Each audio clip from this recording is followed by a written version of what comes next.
Hello, welcome back to another lecture of mechanical engineering series. आजच्या लेक्चरमध्ये आपण complete करणार आहेत प्युअर सबस्टन्स. गेल्या लेक्चरमध्ये आपण एंट्रोपीचे क्वेश्चन सॉल्व्ह केले आहेत. तर या लेक्चरमध्ये प्युअर सबस्टन्स म्हणजेच काय आणि त्या रिलेटेड थिअरी आपण आज कव्हर करणार आहेत. तर चला सुरू करूया आजचं lecture.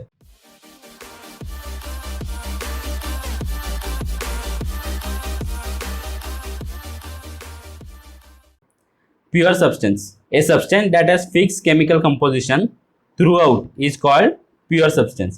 Water, nitrogen, helium and carbon dioxide, for example, all are pure substance. याचा अर्थ काय की केमिकल कंपोजिशन त्याचा सेम असला पाहिजे.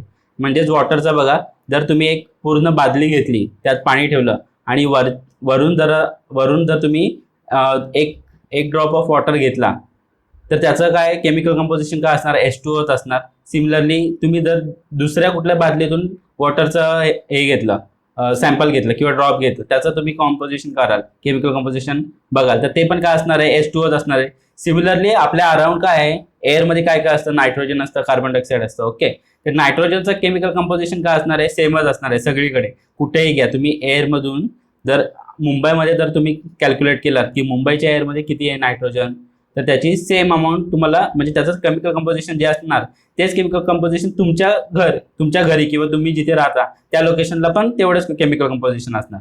म्हणून तुम्ही याला काय बोलाल की हे काय आहे, प्युअर सबस्टन्स आहे. मग आता बघा, a pure substance does not have a single chemical element or compound. However a mixture of various chemical elements or compound also qualifies as pure substance as long as mixture is homogeneous. आता होमोजिनियसचा अर्थ काय की सगळीकडे सारखं त्याचं composition divide झालेलं पाहिजे. जसं एक्झाम्पल आपला वॉटर आणि शुगरचं सोल्युशन, तो तुम्ही एकदम शुगर ढवळून घेतली पाण्यात, तर आपल्याला काय मिळेल, एक होमोजिनियस कंपोजिशन मिळेल. बरोबर, की म्हणजे त्याच्या प्रॉपर्टीज काय असणार आहेत, सेमच असणार आहेत. मग या तुम्ही वॉटर प्लस शुगर सोल्युशनला तुम्ही काय बोलू शकता, प्युअर सबस्टन्स बोलू शकता. आता याचा एक्झाम्पल अजून जो डे टू डे मध्ये आपण बघतो तो म्हणजेच काय, एअर. एअरमध्ये काय काय असतं, आपलं ऑक्सिजन असतो, कार्बन डायऑक्साईड असतो, नायट्रोजन असतो आणि बाकी जे कंटॅमिनेटेड गॅसेस असतात जे फ्युल मधून निघतात ते असतात. बरोबर, मग एअरचं कंपोजिशन आपण काय म्हणतो की सगळीकडे सेम आहे, म्हणजेच काय, होमोजिनियस कंपोजिशन आहे. म्हणजे मुंबईला पण सेम मिळणार, आपल्याला ठाण्याला पण सेम मिळणार. बरोबर, म्हणजे ओव्हरऑल आपल्याला काय मिळणार, जे काय कंपोजिशन आहे एअरचं ते काय असणार, सिमिलर असणार. प्लस मायनस 0.01% इकडे तिकडे होतो due to pollution and all. बरोबर, मग ते आपण नेग्लेक्ट करू शकतो. पण मेजर जे आहेत की नायट्रोजनचा अमाऊंट किंवा ऑक्सिजनचा अमाऊंट हे तुम्ही सांगू शकता की हे एवढंच असणार आहे. म्हणून एअरला तुम्ही काय बोलाल की air is a pure substance. आता ऑइल आणि वॉटरला तुम्ही होमोजिनियस सिस्टीम बोलू शकता का? बघा, एक बादली घ्या किंवा एक ग्लास घ्या, त्यात थोडंसं वॉटर टाका आणि थोडं ऑइल टाका, तर तुम्हाला काय दिसेल की वॉटरवर ऑइल तुमचा फ्लोट होतोय. बरोबर, म्हणजेच काय की तो होमोजिनियसली मिक्स नाही झाला, एकदम मिक्सचर व्यवस्थित नाही झालं. काय का, तर मग जर झालं असतं तर मग आपल्याला असं वेगवेगळे लेअर नसते दिसले. बरोबर, मग म्हणून आपण काय बोलू शकतो की मिक्सचर ऑफ ऑइल आणि वॉटर हे काय आहेत, आपले हेट्रोजिनियस मिक्सचर आहे. बरोबर, हेट्रोजिनियस मिक्सचर असला तर त्याला आपण प्युअर सबस्टन्स बोलणार नाही. ओके, आता हे झालं एक एक्झाम्पल. नेक्स्ट बघूयात, डिग्री ऑफ फ्रीडम म्हणजेच काय. तर डिग्री ऑफ फ्रीडम म्हणजेच काय की आता इट इज डिफाईन, डेफिनेशन बघूयात. It is defined as minimum number of independent intensive properties required to fix the state of the system. म्हणजेच काय की जर तुम्हाला एखादी गोष्ट सांगायची की ही सॉलिड आहे किंवा ही लिक्विड आहे किंवा ही गॅशियस स्टेटमध्ये आहे, तर मग तुम्ही कसं सांगणार, तर मग ही डिग्री ऑफ फ्रीडमचा कॉन्सेप्ट इथे आपल्याला मिळतो. की ते म्हणजे हे सांगायला किती प्रॉपर्टीज तुम्हाला माहिती असले पाहिजेत, ते तुम्ही कशावरून कॅल्क्युलेट कराल, डिग्री ऑफ फ्रीडम मधून. आता डिग्री ऑफ फ्रीडम कशी कॅल्क्युलेट करतात, तर ती करतात गिब्स फेज रूलने कॅल्क्युलेट करतात. मग आता गिब्स फेज रूल काय सांगतो आपल्याला, P + F is equal to C + N. Okay, P + F is equal to C + N. हा इम्पॉर्टंट इक्वेशन आहे, नोट डाऊन करा याला चांगला आणि लक्षात ठेवा, एक्झाम मध्ये विचारू शकतात. आता P म्हणजेच काय आला, आता नंबर ऑफ फेजेस झाला. P म्हणजेच काय आला, आपला नंबर ऑफ फेजेस झाला. F म्हणजेच काय, F म्हणजे जे आपण कॅल्क्युलेट करतोय डिग्री ऑफ फ्रीडम, त्याला मी इथे F लिहितोय. इज इक्वल टू C म्हणजेच काय की नंबर ऑफ कॉम्पोनेंट्स किती होते ते, प्लस N म्हणजेच काय, इंडिपेंडेंट इंटेन्सिव्ह प्रॉपर्टीज. आता बघा, आता हा जो आपला P आहे, आता नंबर ऑफ फेजेस, किती फेजेस आहेत आपल्याकडे, आपल्याला नॉन फेजेस किती आहेत, सॉलिड, लिक्विड आणि गॅस. बरोबर, हे झाले. Components, number of components. आता जर तुम्ही एअर घेतली, एअरमध्ये काय आहेत, 3 मेजर कॉम्पोनेंट्स आहेत बरोबर. एक आहे नायट्रोजन, ऑक्सिजन आणि CO2 कार्बन डायऑक्साईड बरोबर. मग इथे काय झाले, आपण 3 बोलू. Plus N. एन काय असतात, इंडिपेंडेंट इंटेन्सिव्ह प्रॉपर्टीज. आता इंडिपेंडेंट इंटेन्सिव्ह प्रॉपर्टीज म्हणजेच काय, आपण शिकलो आहे पहिल्या लेक्चरमध्ये बघितलंय. काय इंटेन्सिव्ह प्रॉपर्टीज म्हणजे इंडिपेंडेंट ऑफ मास, बरोबर की नाही. हे आपण पहिल्या लेक्चरमध्ये कव्हर केलं. मग ते किती प्रॉपर्टीज लागतील की जेणेकरून आपण डिफाईन करू शकतो ते सिस्टीम. मग त्याच्यावरून तुम्हाला काय भेटेल, डिग्री ऑफ फ्रीडम. मग फॉर एक्झाम्पल आता सपोज तुम्ही वॉटर आणि आईसचा घेतला, वॉटर प्लस आईसचा एक्झाम्पल घेतला, काय वॉटर प्लस आईस. ओके. मग आता इथे बघा, वॉटर प्लस आईस म्हणजे जनरली आपण थर्मोडायनॅमिक्समध्ये जेव्हा कन्सिडर करू तेव्हा जो हा एन आहे ना, इंडिपेंडेंट इंटेन्सिव्ह प्रॉपर्टी, हा जनरली 2 असतो. किती असतो, 2 असतो. ओके. 2 म्हणजे ते कोणते, एक प्रेशर असतो आणि एक टेम्परेचर असतो. मग आता बघा, वॉटर प्लस आईसला आपण तुम्ही किती काय बोलू शकता, मग नंबर ऑफ फेजेस किती आला, 2 फेज आहेत. वॉटर प्लस आईस, वॉटर कसा लिक्विड फेज आणि हा झाला सॉलिड फेज. मग number of phases 2 plus F is equal to C plus N. सी म्हणजेच की केमिकल कंपोनेंट किती आहेत, एकच आहे, प्लस एन बरोबर. मग देअरफॉर एन म्हणजेच किती तुमचा 2 आहे. ओके. मग एफ इज इक्वल टू किती, 3 मायनस 2 म्हणजेच एफ इज इक्वल टू 1. म्हणजेच काय की जर तुम्ही टेम्परेचर फक्त सांगितला तर तुम्ही सांगू शकता की याचा स्टेट कोणती आहे, सिस्टीमची स्टेट काय आहे, बरोबर की नाही. मग इथे डिग्री ऑफ फ्रीडम किती झाला तुमचा, 1 झाला. ओके. आता सिमिलरली जर आपण ट्रिपल पॉईंटला कन्सिडर केला, ट्रिपल पॉईंट बघूयात पुढे. ट्रिपल पॉईंट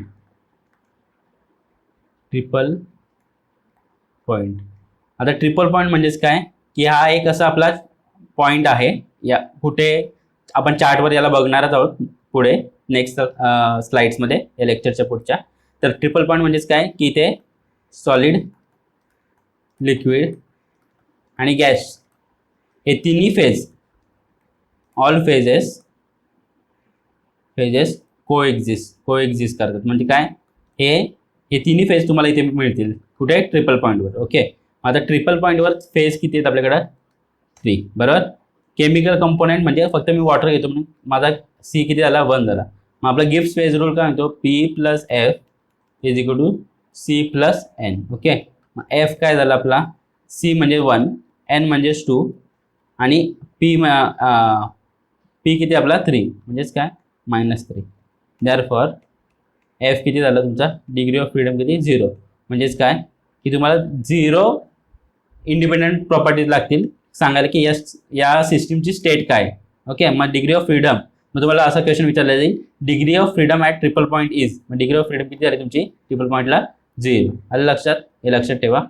आता नेक्स्ट बघूयात आपण की वॉटर हा आईसमधून जेव्हा मेल्ट होतो आणि वेपराईज होतो तर त्याच्यामध्ये कोणत्या स्टेप्स असतात.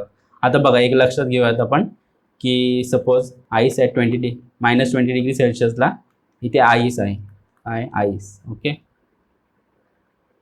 हा काय मेल्टिंगला स्टार्ट होईल बरोबर. मग इथे हीट सप्लाय करा, तुम्ही काय कराल, इथे हीट सप्लाय करा, हीट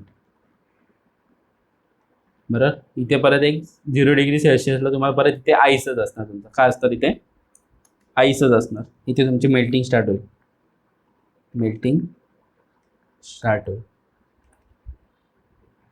इथे पुढे आलात तर इथे परत 0 डिग्री सेल्सिअसला इथे तुमच्याकडे काय असणार, आईस प्लस वॉटर असणार.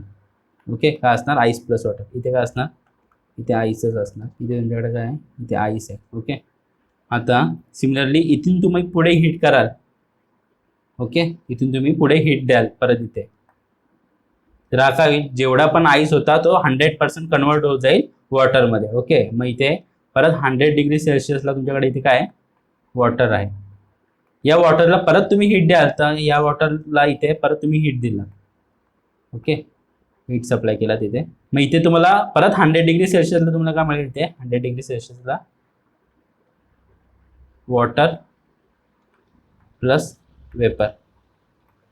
आता इथून 100 डिग्री सेल्सिअस पासून पुढे गेलो आपण तर आपल्याला काय मिळेल, इकडे समवॉट अराउंड 250 आपण कन्सिडर करतो की आपण 250 डिग्री सेल्सिअस पर्यंत याला हीट करतोय. तर मी ते काय मिळाल तुम्हाला फक्त वेपर मिळेल. काय मिळेल? फक्त वेपर. इथे पण तुम्ही हीट सप्लाय करताय, इथे पण हीट सप्लाय करताय.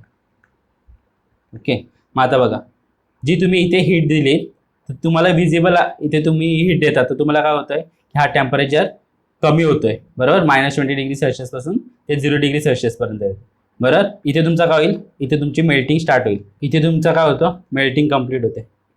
मेल्टिंग कंप्लीट होते. इथे काय वेपरायझेशन स्टार्ट होतं, वेपरायझेशन स्टार्ट होतं आणि ते एंड होतं वेपरायझेशन, एंड होतं. आणि इथे आपल्याला काय मिळतो? सुपर हिटेड वेपर भेटतो. काय मिळतो? सुपर हिटेड वेपर किंवा स्टीम बोलाल. वॉटरच्या केसमध्ये सुपर हिटेड वेपरला तुम्ही काय बोलता? स्टीम बोलता. ओके. मग हे इथे मिळेल. मग आता बघा, जी हीट तुम्ही सप्लाय करता की जिथे तुम्हाला टेम्परेचर चेंज नाही कळत, पण काय होतं? फेज चेंज होतो. आता इथे आईस होता आणि इथे आईस प्लस वॉटर होता. मग हा जो तुम्ही सप्लाय केलात ना हीट, बरोबर, इथे टेम्परेचर चेंज होतोय का? नाही होत. मग तुम्ही याला काय बोलाल? जो हीट टेम्परेचर चेंजला कॉन्ट्रीब्यूट नाही करत आणि फक्त फेज बदलतो. फेज म्हणजेच काय? सॉलिड पासून लिक्विडला जाते. तर याला तुम्ही काय बोलाल? लेटेंट हीट ऑफ, याला तुम्ही काय बोलाल? Latent heat. ओके. याला तुम्ही बोलाल लेटेंट हीट. आणि लेटेंट हीट कसली ते आपण नेक्स्ट स्लाइडमध्ये बघूयात, कव्हर करणार आहेत आपण ते. आणि इथे सिमिलरली फेज चेंजसाठी तुम्ही हीट प्रोव्हाइड केलं, बरोबर. इथे पण फेज चेंजसाठी. मग ही पण काय झाली? तुमची लेटेंट हीट झाली. आणि जिथे हीट तुमची कॉन्ट्रीब्यूट करते टेम्परेचर चेंजला, तो तुम्ही काय बोलाल? ही झाली तुमची काय? Sensible heat. ही काय झाली तुमची? ही झाली तुमची सेन्सिबल हीट.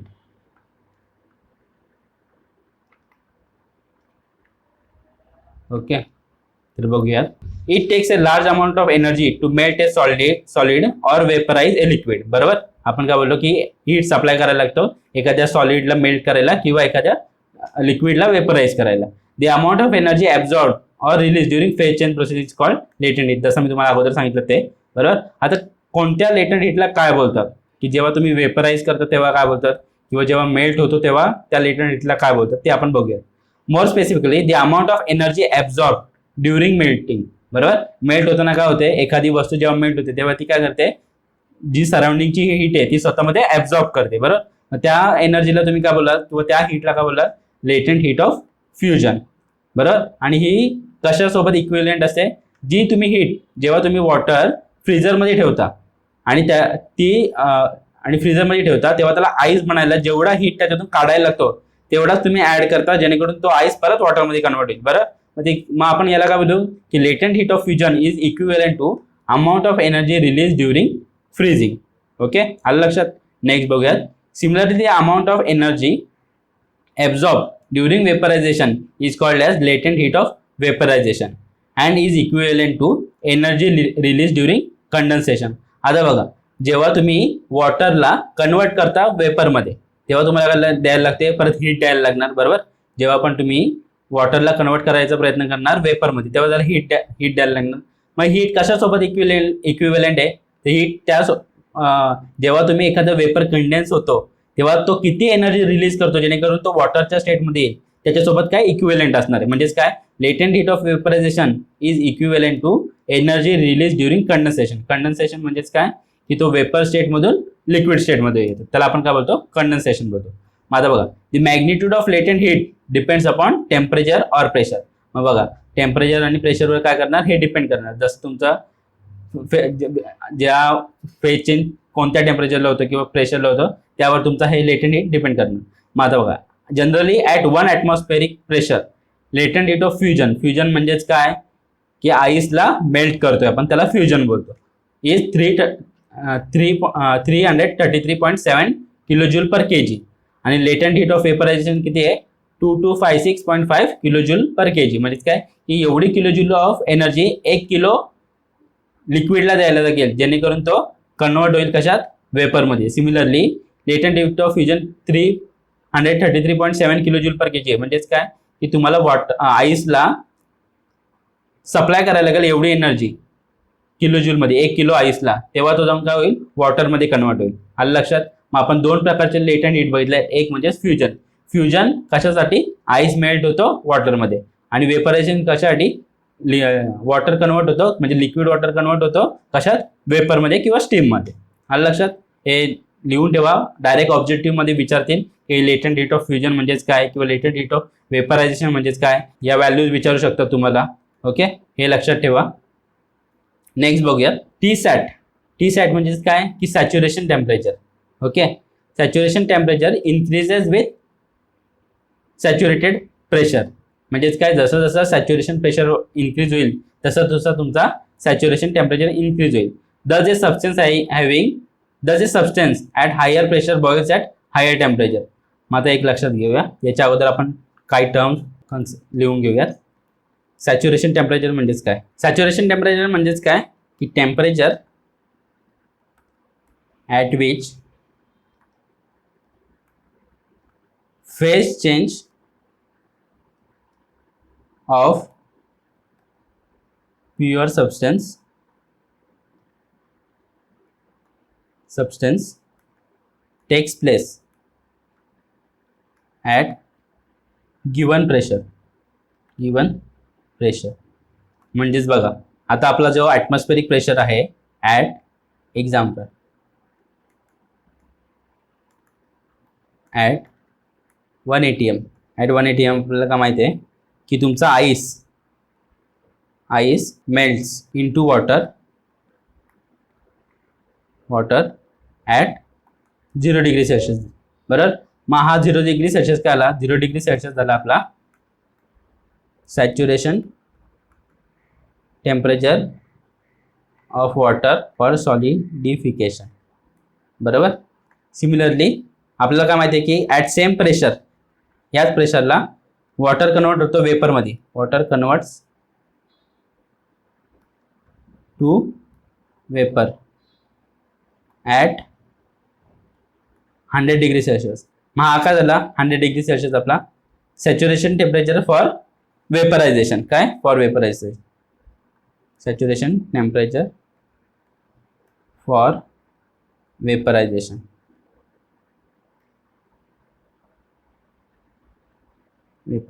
ओके, हे नीट नोट डाऊन करून ठेवा, सॅच्युरेशन टेम्परेचर म्हणजेच काय.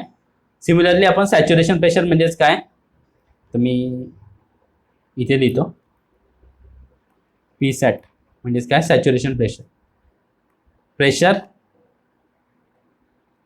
At which phase change process takes place at given temperature. Okay, याला काय बोलला तुम्ही, सॅच्युरेशन प्रेशर फॉर वेपरायझेशन. काय झालं आपण जो इथे लिहिला आहे, आपण की 1 ॲटमॉस्फेरिक प्रेशरला at 0 degree celsius ice melts into water. मग सिमिलरली आपण उलटा पण बोलू शकतो की ॲट 0 डिग्री सेल्सिअस हा गिवन टेम्परेचर झाला, ice melts into water at what saturation pressure, तर ॲट 1 ॲटमॉस्फेरिक प्रेशर. हा तुमचा काय झाला, सॅच्युरेशन प्रेशर झाला. ओके, रिव्हर्स स्टेटमेंट्स आहेत या. मग तेच इथे लिहिले, जसं तुमचं टेम्परेचर इन्क्रीज होईल तसं तुमचं काय, सॅच्युरेशन प्रेशर पण इन्क्रीज होईल. Thus a substance having higher pressure boils at higher temperature. जेवढी हाय प्रेशर तेवढा तुमचा बॉइलिंग पॉईंट काय होईल, इन्क्रीज होईल. म्हणजे आता 1 ॲटमॉस्फेरिक प्रेशरला वॉटरचा बॉइलिंग पॉईंट आहे 100 डिग्री सेल्सिअस, पण तोच जर प्रेशर इन्क्रीज केला आपण, सपोज 3 ॲटमॉस्फेरिक प्रेशर केला किंवा 3 म्हणजे त्याला आपण काय बोलतो 3 बार केला, तर वॉटरचा जो बॉइलिंग पॉईंट होता 100 डिग्री सेल्सिअस तो इन्क्रीज होईल, आणि तो मे बी 150 डिग्री सेल्सिअस किंवा 160 डिग्री सेल्सिअस असं होऊ शकतो. तर हे लक्षात घ्या. म्हणूनच काय की आपण किचनमध्ये कुकर का वापरतो, मेन रिझन तोच आहे. कुकरमध्ये आपण काय करतो की आपण प्रेशर इन्क्रीज करतो. बरोबर, कुकरमध्ये आपण काय करतो, प्रेशर इन्क्रीज करतो. जर प्रेशर इन्क्रीज केला तर काय होईल, बॉइलिंग टेम्परेचर काय होईल, इन्क्रीज होईल. बरोबर, शिजवताना आपण काय टाकतो, पाणी टाकतो. काही कुक करतो आपण तेव्हा काय टाकतो, पाणी टाकतो त्यात. मग जो पाणी आहे त्याचा टेम्परेचर काय होईल, इन्क्रीज होईल. बरोबर, बॉइलिंग टेम्परेचर इन्क्रीज होईल. मग जेवढा जास्त बॉइलिंग टेम्परेचर इन्क्रीज होईल तेवढा तुमचा फूड काय आहे, लवकरात लवकर शिजेल. बरोबर, कुकरचा मेन यूज तोच आहे ना, की लवकरात लवकर फूड कुक व्हावं यासाठीच आपण वापरतो त्याला. म्हणूनच इथे एक स्टेटमेंट आहे, in kitchen higher boiling temperature means shorter cooking time. बरोबर, जेवढा जास्त बॉइलिंग टेम्परेचर तेवढा तुमचा फूड कुक व्हायला कमी वेळ लागणार. अँड एनर्जी सेव्हिंग, आता जर तुम्ही सपोज चिकन वगैरे असं काहीतरी टाकलं किंवा मटन जर शिजवायला टाकलं कुकरमध्ये, तर त्याला काय, जर तुम्ही तव्यावर शिजवायला घेतलं तर त्याला 2 किंवा 3 तास लागतील. पण तेच जर तुम्ही कुकरमध्ये शिजवलं तर त्याला किती मिनिटं लागतील, मे बी 1 तास, जास्तीत जास्त 1 तास लागेल किंवा 40 मिनिटं लागतील. बरोबर. मग कुकर काय कोणत्या प्रेशरला ऑपरेट होतो, 3 atmospheric प्रेशर. बरोबर, म्हणजेच काय 3 atm ॲब्सोल्यूट प्रेशर. बरोबर. आणि याच्या डिग्री करस्पॉन्डिंग बॉइलिंग टेम्परेचर किती आपला 134 डिग्री सेल्सिअस. म्हणजे काय 3 atmospheric प्रेशरला, म्हणजे प्रेशर इन्क्रीज केला तर तुमचा बॉइलिंग पॉईंट पण काय आला, इन्क्रीज झाला. जो 1 atm ला बॉइलिंग पॉईंट किती होता 100 डिग्री सेल्सिअस, तो आता इथे किती झालाय 134 डिग्री सेल्सिअस. हेच लक्षात घ्यायचं आपल्याला.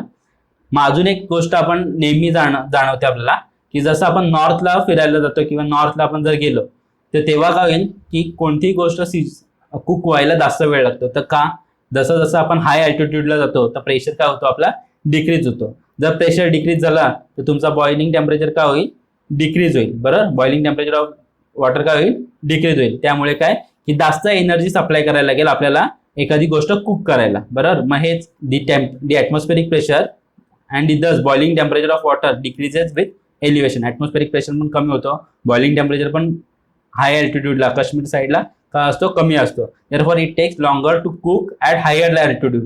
तिकडे जी आपल्याला सपोज इकडे शिजवायला जर सपोज 40 मिनिट लागणार असेल तर ते तिकडे जास्त लागेल. आलं लक्षात. का, तर तिकडे सॅच्युरेशन टेम्परेचर तुमचा तो काय होतो, म्हणजे जो बॉइलिंग टेम्परेचर आहे तो डिक्रीज होतो, त्यामुळे जास्त हीट सप्लाय करायला लागते. हे लक्षात घ्या. बस याच्यात एवढंच आहे. आता नेक्स्ट बघूयात, जे आपण हीट सप्लाय करतो चेंज करायला, फेज चेंज करायला. आता सपोज हा माझा इथे -20 डिग्री सेल्सिअसला आईस होता. ओके. आणि जी मी इथे हीट सप्लाय केलेली, आपण हिला काय बोलता तुम्ही, लेटंट हीट. ओके. बघा इथे आईस आहे 0 डिग्री सेल्सिअसला, परत इथे आईस आहे आणि परत इथे तुम्ही जी लेटंट हीट सप्लाय केली, ओके, 0 डिग्री सेल्सिअस, इथे काय आपल्याकडे आईस प्लस वॉटर आहे. ओके. मग या लेटंट हीटला तुम्ही अजून काय दुसरं नाव देऊ शकता, एन्थाल्पी ऑफ फ्युजन. बरोबर. इथे काय बोलू शकता तुम्ही, एन्थाल्पी ऑफ फ्युजन. या HFGला तुम्ही काय बोलू शकता, enthalpy of fusion. Okay. Similarly जर आपण वॉटरला कन्वर्ट करतोय 100 डिग्री सेल्सिअस वॉटर, इथे जी हीट सप्लाय केली आपण आणि इथे 100 डिग्री सेल्सिअसला आपल्याला काय मिळालं, वॉटर प्लस वेपर. तर इथे तुम्ही जी हीट सप्लाय कराल त्याला काय बोलाल, HFGला एन्थाल्पी ऑफ वेपरायझेशन. आलं लक्षात. मग तीच ही टर्म आहे आणि त्याला कसं डिनोट करतात, HFGनी. ही एक टर्म क्वांटिफाय करायची आपल्याला, म्हणजे सांगायचे की quantity HFG is called as enthalpy of vaporisation. हे विचारलं जातं एक्झाममध्ये, डायरेक्ट क्वेश्चन येतो याच्यात की HFG म्हणजेच काय, तर तुम्ही काय बोलाल, enthalpy of vaporization or latent heat of vaporization. मग हे काय रिप्रेझेंट करतं, इट रिप्रेझेंट्स एनर्जी रिक्वायर्ड किंवा energy needed to vaporize unit mass of saturated liquid at given pressure of given temperature or pressure. बरोबर. मग हे काय करते, HFG काय डिनोट करते, HFGचं युनिट बघा काय असतो, HFGचं युनिट असतो किलोजूल पर kg. म्हणजेच काय की 1 kg काहीतरी एक सबस्टन्स आहे, वॉटर सपोज. बरोबर. मग जर या वॉटरला मला स्टीममध्ये कन्वर्ट करायचं आहे, बरोबर, वेपरलाच आपण स्टीम बोलतो इथे, वेपर ऑर स्टीम.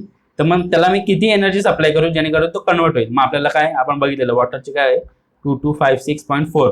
मग अशी आपण इथे बघितले 2256.5, सॉरी 5 आहे, तेच 2256.5 किलोजूल एवढी एनर्जी सप्लाय करा, तेव्हा ते काय होईल, वॉटरमधून कन्वर्ट होईल स्टीममध्ये. आलं लक्षात. मग आता नेक्स्ट बघूयात, it decreases as temperature or pressure increases and become 0 at critical point. मग आता ही जी HFG आहे ती काय होईल तुमची, जसं तुमचं टेम्परेचर इन्क्रीज होत जाईल तसं तसं तुम्हाला काय कमीत कमी हीट सप्लाय करायला लागणार. का, तर फेज चेंज प्रोसेससाठी. बरोबर.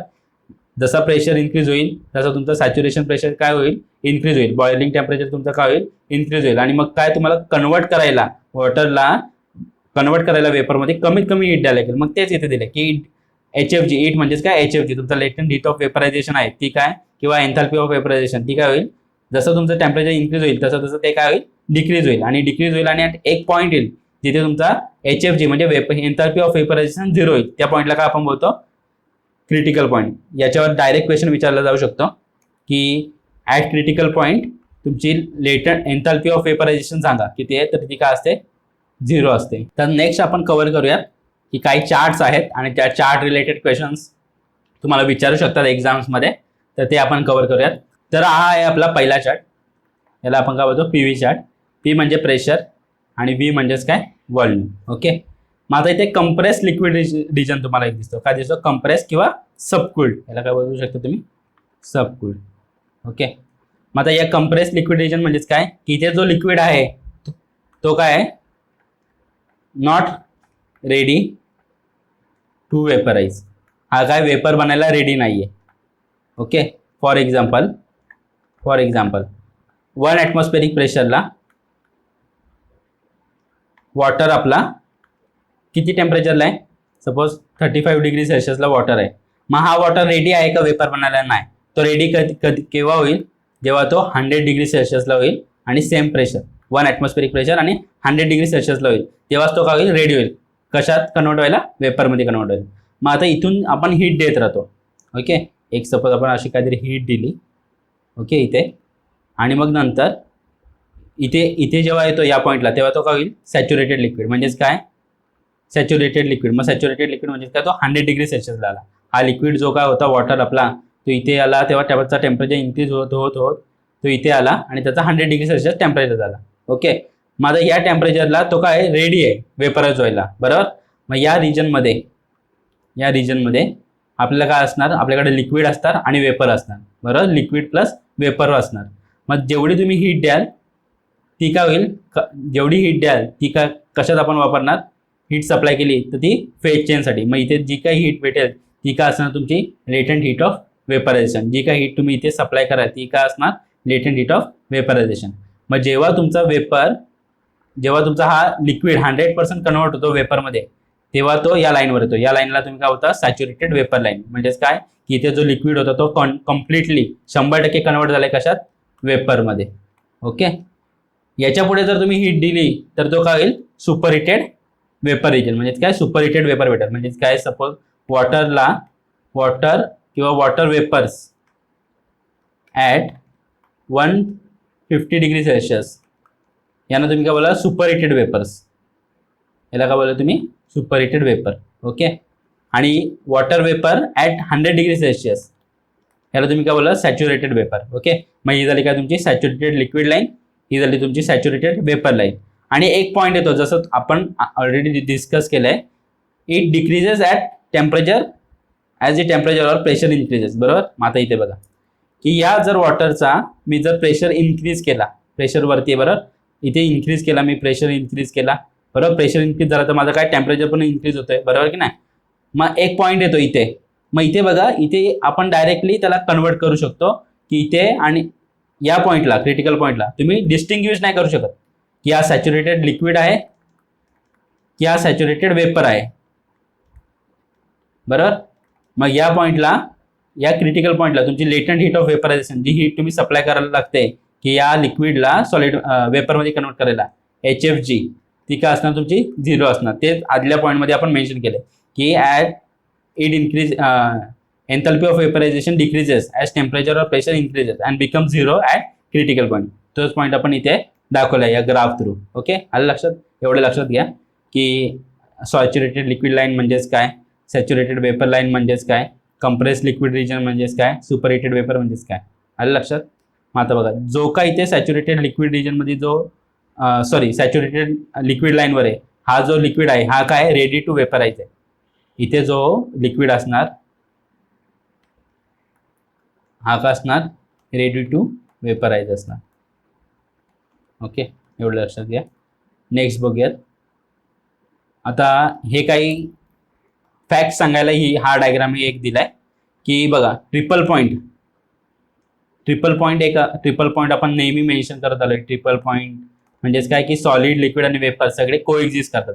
बघा आता इथे सॉलिड आणि वेपर आहे, बरोबर, आणि याच लाईनवर तुमचं लिक्विड पण कोएक्झिस्ट करणार. बघा इथे ही काय तुमची ही सॉलिडची लाईन आहे, याच्या खाली काय तुम्हाला वेपर पण मिळणार. इथे सॉलिड आणि वेपर आहे आणि इकडे लिक्विड आहे. मग ही काय तुमची ही लाईन आहे, बरोबर. मग तुम्ही असं एक तुम्हाला फॅक्च्युअल क्वेश्चन विचारतील की PV डायग्रामवर तुमचा ट्रिपल पॉईंट कशाने डिनोट करतात, तर कशाने डिनोट करतात लाईननी. पीव्ही डायग्रामवर तुमचा ट्रिपल पॉईंट कशाने डिनोट करतात? लाईननी. हे लक्षात ठेवा. मग आता बघा, तर फॅक्ट काय आहे की triple point is line on PV and TS diagram. बरोबर, पीव्ही आणि टीएस डायग्रामवर तुमचं काय ट्रिपल पॉईंट काय आहे? लाईन आहे. Whereas it is point on PT diagram. आता हा PT diagram pressure versus temperature diagram. मग इथे बघा तुमचा ट्रिपल पॉईंट काय? एक पॉईंट आहे, लाईन आहे का? नाही आहे. मग ह्या असं फॅक्च्युअल क्वेश्चन विचारतील, हे नीट नोट डाऊन करा. डायरेक्ट क्वेश्चन याच्यावर तुम्ही एक्सपेक्ट करू शकता आपल्या एक्झाममध्ये. ठीक आहे. आता इथे बघूयात की आता काही काही वस्तू आता आपल्या ज्या नेचरमध्ये आहेत त्या काय करतात की जेव्हा ते फेज चेंज करतात, सॉलिड टू लिक्विड होतात. Okay,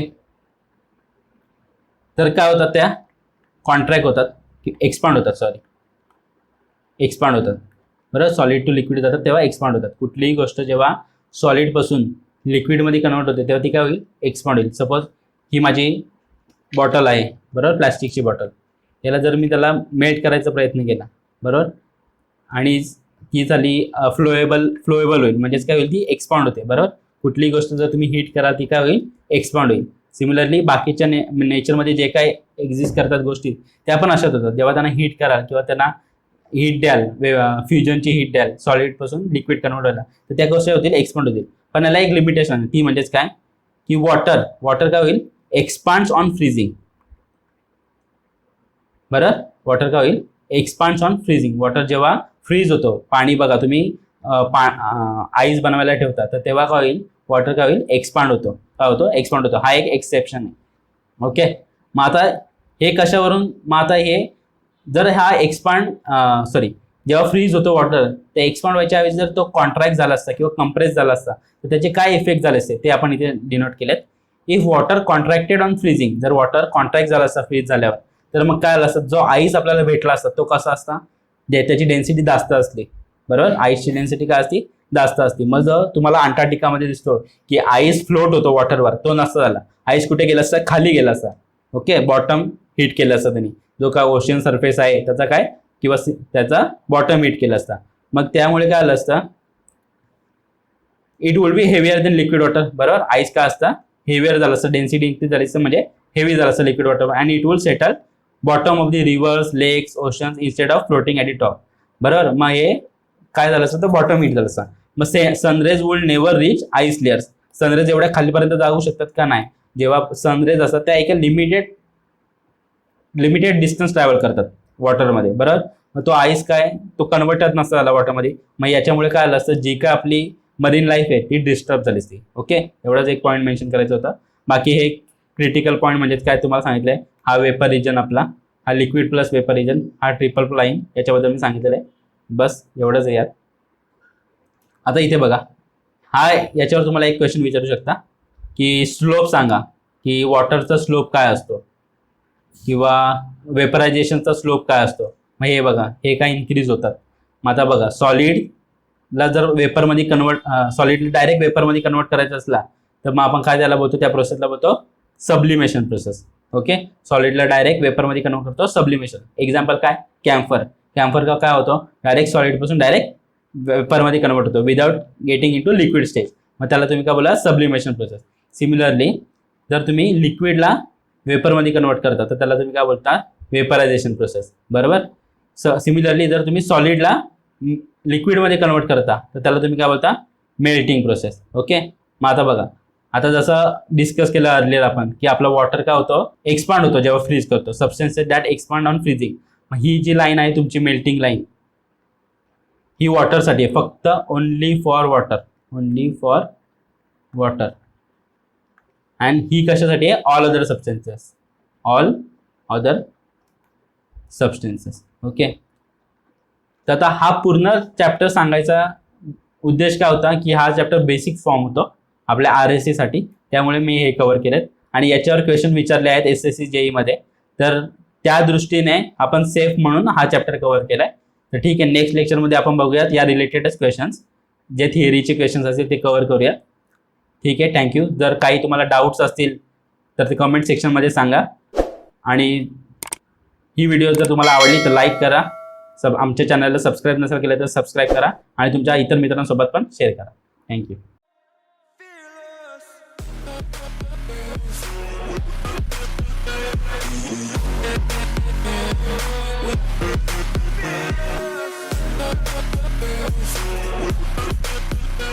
Fearless.